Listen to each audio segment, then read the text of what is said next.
What's going on, everybody? Noah from Stage 3 Motorsports here, and today I'm going to bring you a full review on the Fox 2.0 suspension for the Tacoma.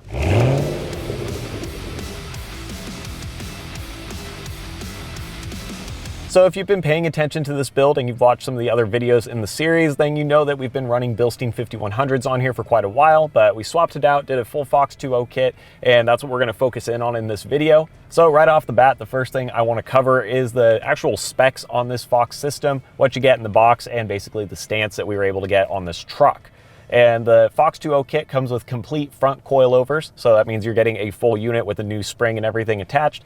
And then in the rear, you get new rear shocks, but it doesn't provide any additional lift in the back. So we left the truck at stock ride height in the rear, put those new shocks in there, and we're pretty happy with how that sits as is. As far as lift up front is concerned, Fox rates this system to add anywhere from just stock ride height to an inch of lift to the front end, which isn't a whole lot of range, and it doesn't provide a ton of lift overall. But with this kit, I left it unadjusted out of the box, bolted it onto the truck, and it measures out to a little over an inch. We're closer to an inch and a quarter, and not a huge deal. It still looks pretty good at that stance, but if you're needing a little bit more room for a bigger tire, this kit doesn't provide a lot of that space, so that's something to keep in mind beforehand. Now, the way we have this truck built out, that inch and a quarter or so of room is definitely helpful, but you're going to need to do some trimming if you want to fit a wheel and tire combo like what we're running here. So what I've got is a set of 17x9 Black Rhino Prim wheels in there, and then we're running 285/70/17 Toyo Open Country RTs, which are kind of like an all-terrain, mud-terrain mix. It's sort of in between. It's like a hybrid terrain tire. And it's a really good looking combination, especially with the stance that this truck has. But I will say that that tire is maybe a little too big for something that doesn't have this much lift on it. So with this setup, you're gonna have to basically go in, do a little bit of trimming and chopping to clear space. What I found is that cutting the plastic on the lower ends of the front bumper inside the fender and kind of pushing the plastic fender liners back definitely helps a lot. And then you may also have to tap some of the pinch welds down that are on the back sides of the front fenders. And what a lot of folks end up doing is also a body mount chop to clear a little bit more room and then welding in a new plate in there. So there's a lot that can be done to fit a larger tire, but if you want to avoid some of that hassle, I would go for something a little smaller. This tire basically rounds out to a 32.5 or a 32.8. It's kind of right below a 33, but it's still on the bigger side, where it's certainly a step up from what you'd get on this truck stock right off the lot. So something to keep in mind, but that's the stance we have here. And if you don't do some of that trimming and don't make that room, you should probably expect that you're going to get some rub with a tire setup like this, especially off-road when the truck's articulating, or you maybe got those wheels turning and moving up and down in and out of the wheel wells. Moving right along, let's jump into the off-road ride quality and the general capability that this Fox suspension provides. And right off the bat, I'd say that this kit kind of is in the middle ground of not being a true entry-level budget system, but it's also not going to break your bank, and it's certainly not as wild as some of the larger 2.5 coilovers with resis and all that. It's going to be a really nice middle ground kind of suspension that'll get you out on some technical terrain, hitting trails, covering, rocky, shaly stuff, some kind of light rock crawling, if you will, and it'll certainly get you out in the backcountry if you want to cruise to your favorite lake, get your favorite fishing spot, or take the family camping. I think that that's where a suspension like this shines, because you do get a little bit more lift out of the front. You can squeeze that larger tire in there, and it's basically designed to dampen and maintain the weight of the truck a little bit better than what you'd have with a factory shock.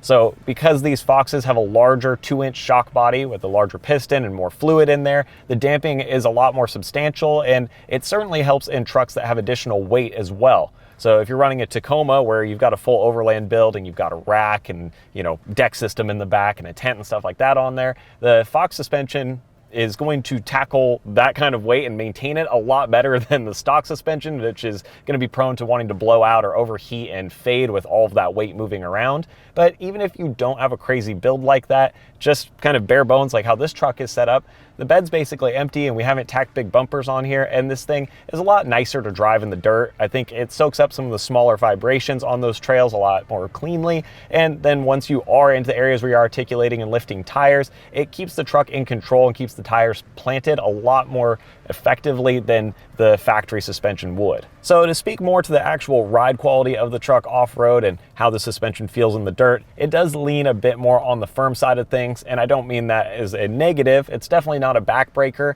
and some of it just comes from the fact that it's a pickup truck, and pickups tend to ride a bit more firm when you lift them.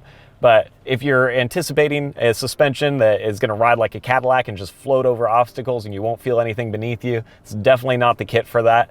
But I think the feedback it does provide is certainly a positive, because you want to be able to sense kind of what terrain you're on and if the tires are getting or losing traction and how the truck is responding. So the ride quality as a whole is going to be a pretty good upgrade over the bare bones factory Tacoma suspension. For a little bit of perspective, on this trip, we haven't been covering anything that's too extreme. We spent a lot of time on basically the equivalent of forest service roads and some washboard stuff. We did get into a few areas where the terrain was rockier, and then we've also been running through some sandy washes and things like that. But we went out and went over 4 peaks here on the East Valley, kind of outside of Phoenix, and we've had 0 issues. It's certainly a fun weekend warrior type of build with this rig, and I think that's what most folks that are shopping this sort of suspension are going to be looking for. So the next little segment I want to cover just briefly is talking more in terms of high-speed off-roading, which I would say in this case is anything above 30 miles an hour.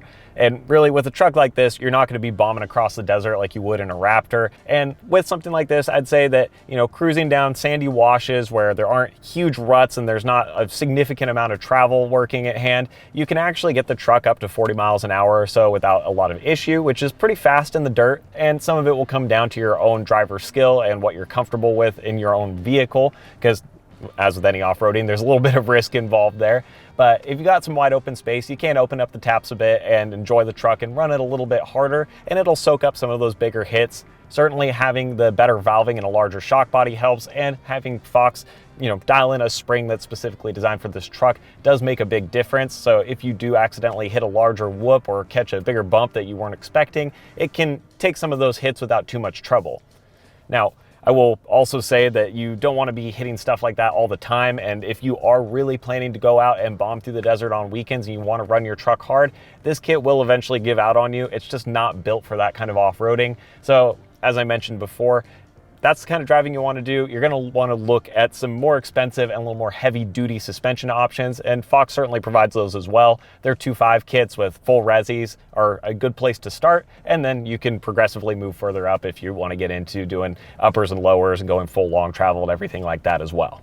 Another thing I want to cover briefly here is the on-road ride of a suspension like this, and there's usually not much to say in this segment, but with any coilover kit or aftermarket leveled strut, anything like that, you're typically going to see a firmer ride than what you'd have just stock right out of the box. And like I said, not a big ding on Fox there. That's just how it goes. If you're going to add lift to a vehicle, you're typically putting a bit more tension on that spring, and because of that, you're going to get a firmer ride. But one of the things that I like with a system like this is that it's still really comfortable for daily driving, and you would have no issues riding this as a weekend warrior. You know, if you need to get back and forth to work or haul the kids to school on the weekdays, and then you want to go out and hit trails on Saturday and Sunday, this will easily accommodate that, and you can do those highway miles in between without having to fret. Another little benefit to note with a system like this Fox 2.0 kit is that firmer valving also helps quite a bit on the street in terms of controlling body roll and improving the cornering. So even though we're sitting a little bit taller than we were off the lot and you've got a bigger wheel and tire on here, it does kind of control the body roll a little better. And certainly if you got a lot of people in your rig, or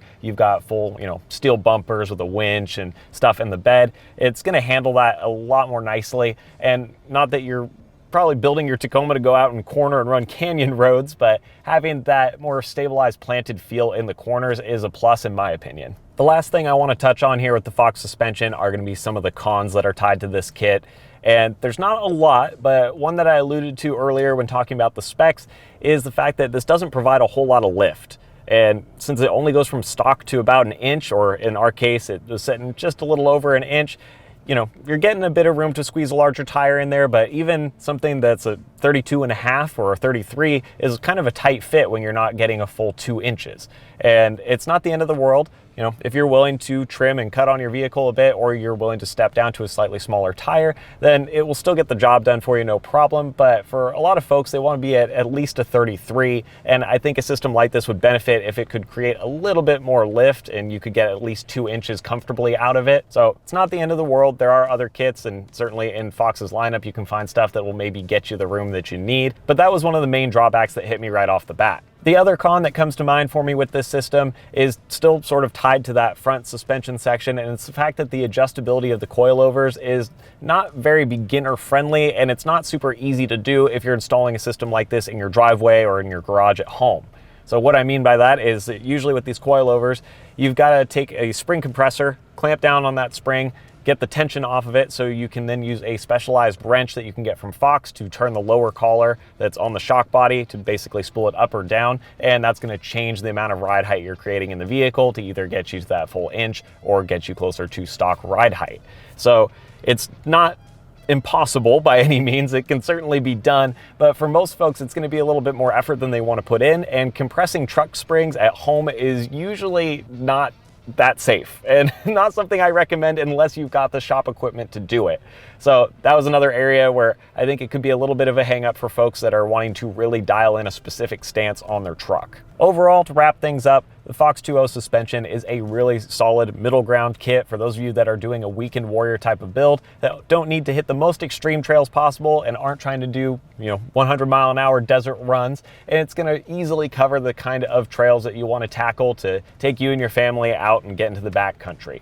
So I think a lot of folks are going to be really happy with what this kit provides. You just need to know what you're looking for in your truck beforehand and the kind of stance that you want to create. So with all that being said, if you guys are interested in picking up some Fox 2.0s for your truck, we'll have links down in the description that are going to shoot you over to our website.